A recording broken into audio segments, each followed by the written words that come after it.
જય માતાજી બધાને। તો ફ્રેન્ડ્સ, ગમે તેટલી નવી નવી રેસીપી બનાવીએ ને છતાં સિઝનની જે અમુક ટ્રેડિશનલ વાનગી ના ખાઈએ ને તો એ સિઝન એના વિના તો અધૂરી જ ગણાય। તો આજે આપણે એવી જ એક ટ્રેડિશનલ વાનગી બનાવવાના છીએ જે હવે ઘણા ઘરોમાં બનાવવાનું ઘણું ઓછું થઈ ગયું છે। તો અહીં મેં એક તોતાપુરી કેરી લીધી છે। તમે કોઈ પણ કાચી કેરી લઈ શકો છો, પણ આ જે કેરી હોય છે તેમાં ખટાશ ઘણી ઓછી હોય છે, એટલે તમારે વધારે ગોળ ઉમેરવાની જરૂર નહીં પડે। તો અહીં કેરીની છાલ કાઢીને મીડિયમ ટુકડામાં સમારી લેવાની છે। બહુ નાના ટુકડા નહીં કરવાના, નહીંતર પછી લાસ્ટમાં ટુકડા સાવ ગળી જશે। તો અહીં કેરી સમારાઈને તૈયાર છે અને મેઝરમેન્ટમાં જોઈએ ને તો 1 બાઉલ આખો ભરીને કેરીના ટુકડા છે। હવે પેનમાં 3 મોટી ચમચી જેટલું તેલ ગરમ કરવા મૂકીશું અને આમાં તમારે તેલનું પ્રમાણ થોડું આગળ પડતું રાખવાનું, એટલે ખાવાની ખૂબ જ મજા આવે।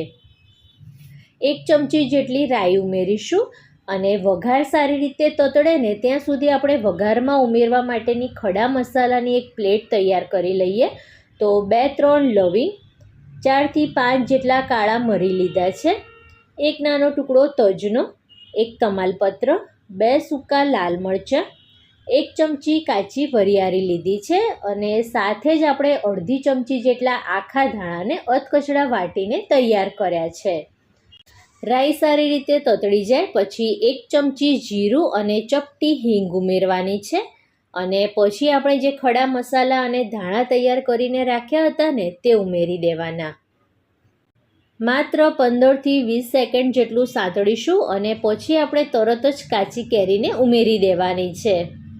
તો અહીં ફ્રેન્ડ્સ, તમને જો મારી રેસીપી જોવી ગમતી હોય અને હજી સુધી જો મારી ચેનલને સબસ્ક્રાઈબ ના કરી હોય તો પ્લીઝ મારી ચેનલને સબસ્ક્રાઈબ કરજો અને બાજુમાં આવેલા બેલ આઇકનને પણ જરૂરથી પ્રેસ કરજો, જેથી આવનારા નવા વિડીયો નોટિફિકેશન તમને મળી રહે। બધું જ સારી રીતે મિક્સ કરી દેવાનું છે અને પછી કેરી ફટાફટ ચડી જાય ને એ માટે સ્વાદ અનુસાર મીઠું ઉમેરવાનું છે। તો આજે ફ્રેન્ડ્સ આપણે કાચી કેરીનું વઘારિયું બનાવીએ છીએ અને જે રીતે જનરલી હું બનાવું છું ને એ રીત તમારી સાથે શેર કરું છું।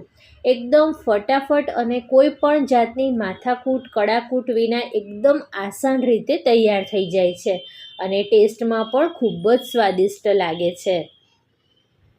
ઢાંકીને 4થી 5 મિનિટ જેટલું કેરીને ચડવા દઈશું અને વચ્ચે જો જરૂર લાગે ને તો 1-2 વાર શાકને હલાવી લેવાનું।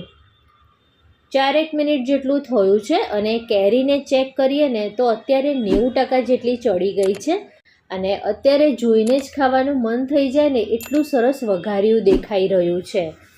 હવે ફ્રેન્ડ્સ, આપણે બીજા મસાલા કરી દઈએ। તો 1 ચમચી લાલ મરચું પાવડર, અડધી ચમચી હળદર પાવડર, 1 ચમચી ધાણા જીરું પાવડર અને અહીં તીખાશ તમે જે રીતે ખાતા હોય ને એ પ્રમાણે લાલ મરચું લેવાનું। બધું જ સારી રીતે મિક્સ કરીને 1-2 મિનિટ જેટલું ચડવા દઈશું, એટલે મસાલા સારી રીતે ચડી જાય। વચ્ચે 1-2 વાર મિક્સ કરતા રહીશું એટલે તળિયે ચોંટવા ના લાગે। અને હવે ફ્રેન્ડ્સ, આપણે જેટલી કાચી કેરી લીધી હતી ને એનાથી અડધો આપણે ગોળ લેવાનો છે। ગોળને એકદમ ઝીણો સમારીને લેવાનો, એટલે ફટાફટ મેલ્ટ થઈ જાય। અને બીજું એ કે ગળપણ તમે તમારા ટેસ્ટ પ્રમાણે વધારે ઓછું લઈ શકો છો, પણ આટલા માપથી બધાને ભાવે ને એવું સરસ મજાનું ખટ મીઠું શાક તૈયાર થશે। પણ જો તમને ખટાશ ઓછી પસંદ હોય તો તમે ગોળનું પ્રમાણ થોડું વધારી શકો છો। ધીમે ધીમે ગોળ મેલ્ટ થશે એટલે શાકમાં આ રીતે રસો દેખાશે અને થોડો રસો ઘટ્ટ થાય ને ત્યાં સુધી આપણે શાકને ચડવવાનું છે। તો અહીં ફ્રેન્ડ્સ, જો તમને મારી વઘારિયાની રેસીપી સારી લાગી હોય તો પ્લીઝ વિડીયોને લાઇક કરીને ચેનલને સબસ્ક્રાઈબ કરવાનું જરાય ના ભૂલતા। તો અહીં આપણું કાચી કેરીનું વઘારિયું રેડી છે। એકદમ ઠંડુ થઈ જાય ને પછી એરટાઇટ ડબ્બામાં ભરીને તમે રૂમ ટેમ્પરેચર પર અઠવાડિયા સુધી અને ફ્રીજમાં તમે 15થી 20 દિવસ સુધી સ્ટોર કરીને ખાઈ શકો છો। અને તમે આ રીતે કાચી કેરીનું વઘારિયું ક્યારે બનાવો છો એ મને કમેન્ટ કરીને જરૂરથી જણાવજો। ફરી મળીએ આવા જ નવા વિડીયો સાથે। ત્યાં સુધી bye bye, thanks for watching.